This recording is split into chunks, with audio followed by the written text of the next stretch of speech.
blessed day to everyone. I am Eliza Sendon and welcome again to day 170 of 365 Daily Devotion with Bible Character Edition. And today is May 19, 2026 and yung title ng devotion natin ito ngayon ay Generational Success or Problem. So yung character natin tatalakayin ay si Ahaziah. So si Ahaziah ay anak ni Jehoram na siyang tinalakay natin kahapon. And for our scripture for today, ito ay mababasa natin sa 2 Chronicles chapter 22. And it says, "The people of Jerusalem made Ahaziah, Jehoram's youngest son, king in his place, since the raider who came with the Arabs into the camp had killed all the older sons. So Ahaziah, son of Jehoram, king of Judah, began to reign." So, and Ahaziah was 22 years old when he became king, and he reigned in Jerusalem 1 year. His mother name was Athaliah, a granddaughter of Omri. So si Omri, king of Northern Kingdom. And he too followed the ways of the house of Ahab. So again, si Ahab siya yung pinakamasamang hari dito sa Northern Kingdom, for his mother encouraged him to act wickedly. And for our teaching from this scripture na nabasa natin or sa buhay nitong ni Ahaziah, number one, a grandfather decision can become the grandson downfall. That's why our decision today have generational effect, and this could be either a success or a curse. Looking back to Ahaziah history, yung lolo niya si Jehoshaphat, which is one of the good king of Judah. And si Jehoshaphat, though mabuti siyang hari, naging kumilos siya na nakalulugod sa Panginoon, he still commits some flaws that God really hates, which is having allegiance with Omri, one of the evil king in Israel at gustong parusahan ng Diyos. Dito sa 2 Chronicle chapter 19, verse 2, it says, Si Jehu again siya yung umubo sa lahi ni Ahab, son of Hanani the seer, went out to meet him. Sinabi niya, why should you help the wicked and love those who hate the Lord?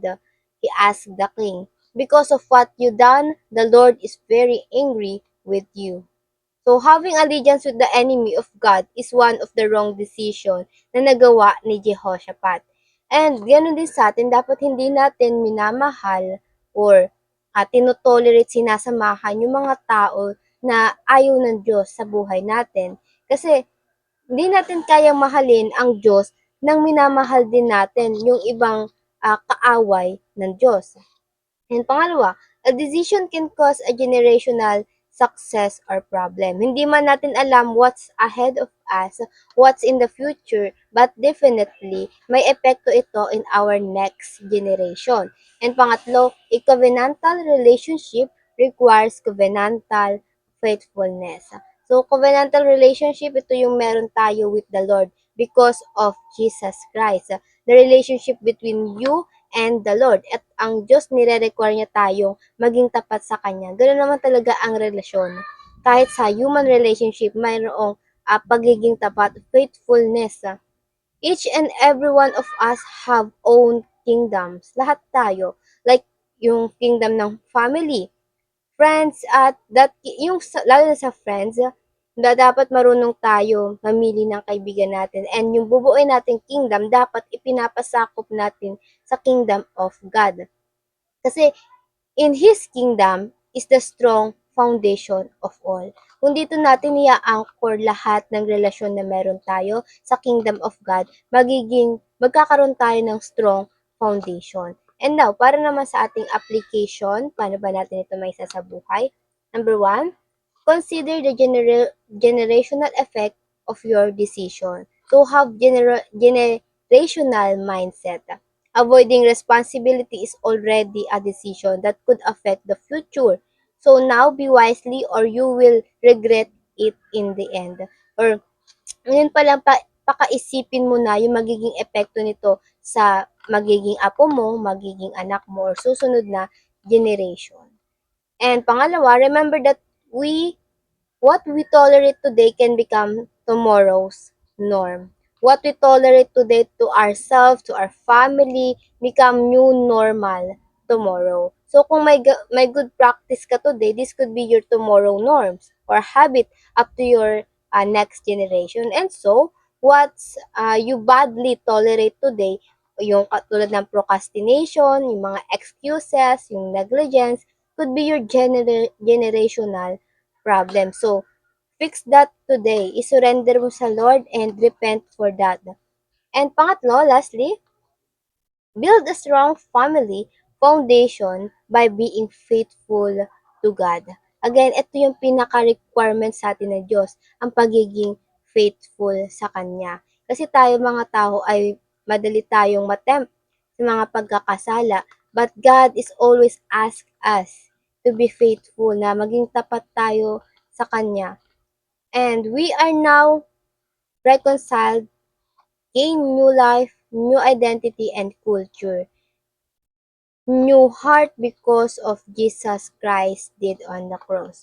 So si Jesus again, He is our strong foundation. Kung ano mang relationship ang binubuo natin ngayon, be Jesus Christ as the center of all.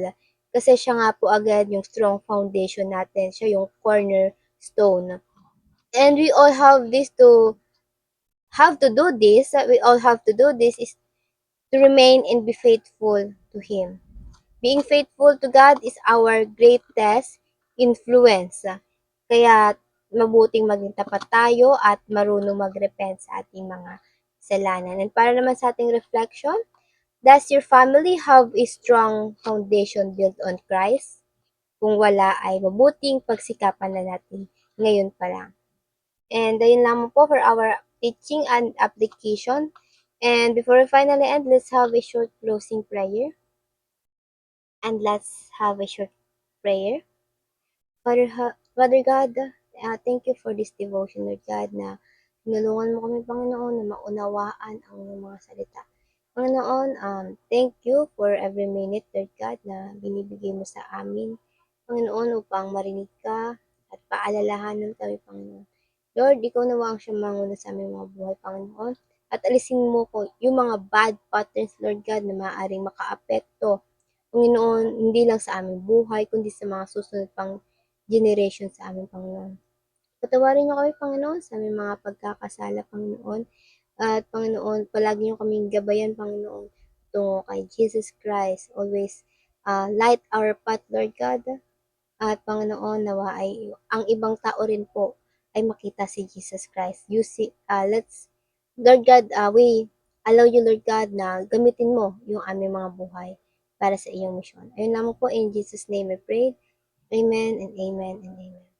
At ayun lang po, I hope marami tayong natutunan at matututunan pa. And I pray na sama-sama sana tayong lumago para sa Panginoon. See you again tomorrow for our devotion. Have a nice day ahead and God bless.